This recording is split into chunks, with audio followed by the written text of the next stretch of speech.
سلام علیکم تمام سلامت خانواده با من باشید.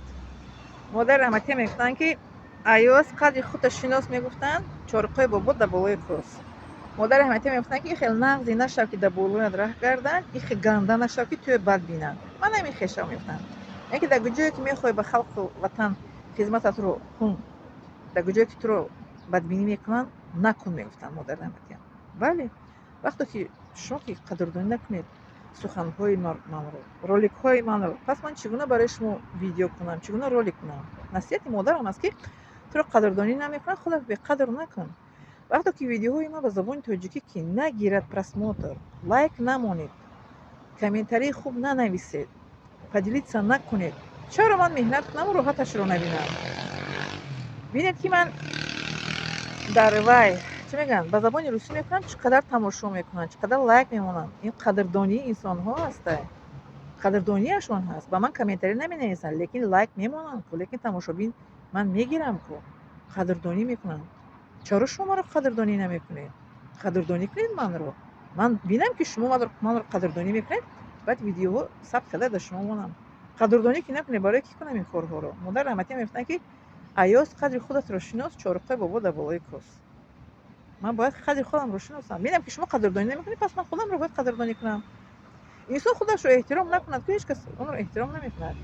این همه عالم ها این رو اثبات کردن که انسان اول باید خودش رو احترام کنه. من چگونه خودم رو احترام میکنم؟ من به شما میگم که من رو قدردانی کنید، من رو احترام کنید، با من کامنتاری های خوشروی نویسید، آفرین گویید، رحمت گویید، معلم استاد مهربان گویید من رو. اپا جان کسی که می نویسد که مثلا کامنتاری ها از شما میادور هستم.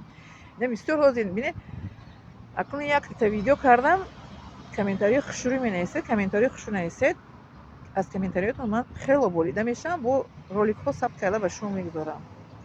ننویسید، من دیگر نمیخوام که به زبان تاجیکی ویدیو کنم. برای چی؟ برای که قدردانی که نکردم من نمیکنم.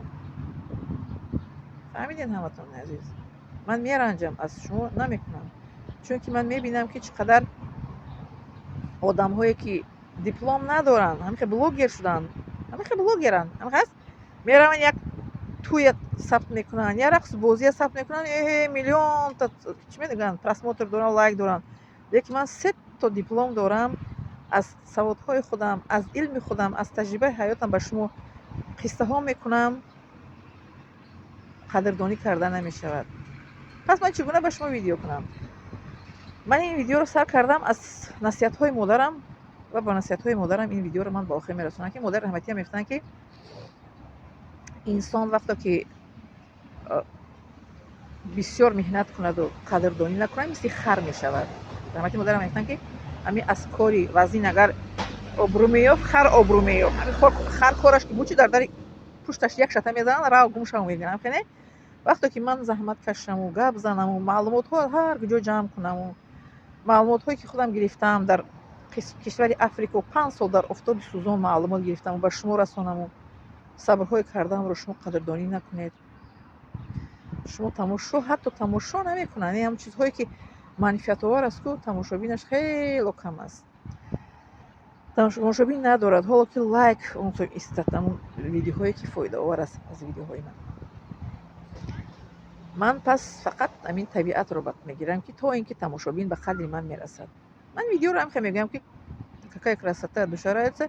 همین قدر تماشابین میبینم من راحت میکنم که به قدر مهنتی من میرسم. بله این قدردانی است.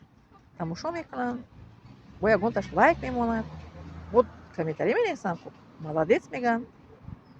ببینید این انسان رو روح بالا چی میگن روحش رو بالیده میکند.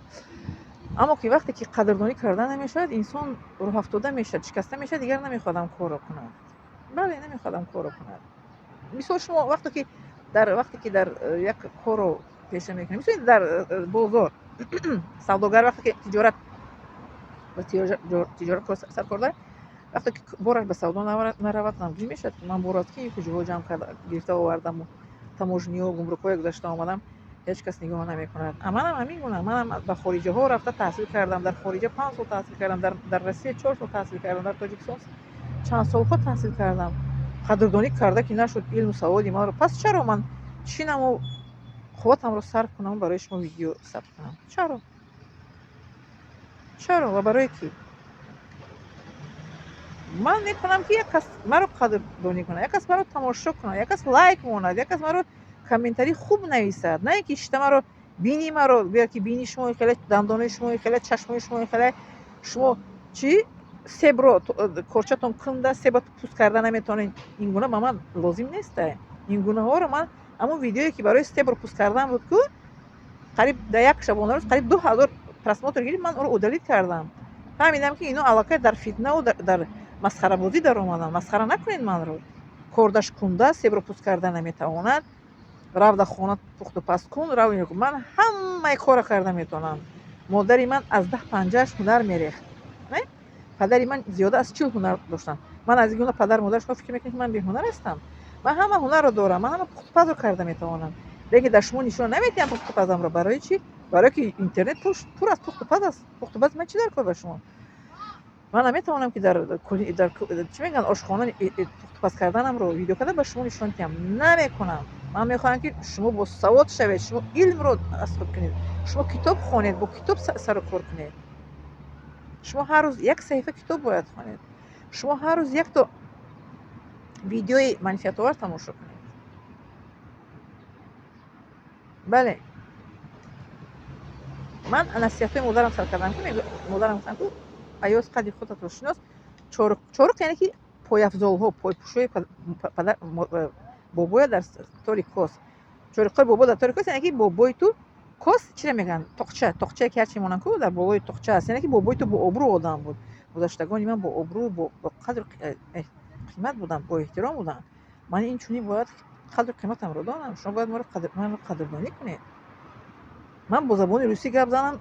забонҳо мегӯянд ки ту русия нағз намедонӣ, санг мезананд маро. бале, ман ба забони русӣ тоза гап зада наметавонам, барое ки забони модарӣ ман нест. бо забони модарӣ гап занам, шумо маро қадрдонӣ накунед.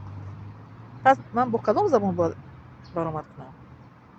ман сароянда нестам ки ба шумо сарояндагӣ кунам. ман рақоса нестам ки ба шумо рақосагӣ кунам. манро қадрдонӣ кунед, беқадрӣ накунед.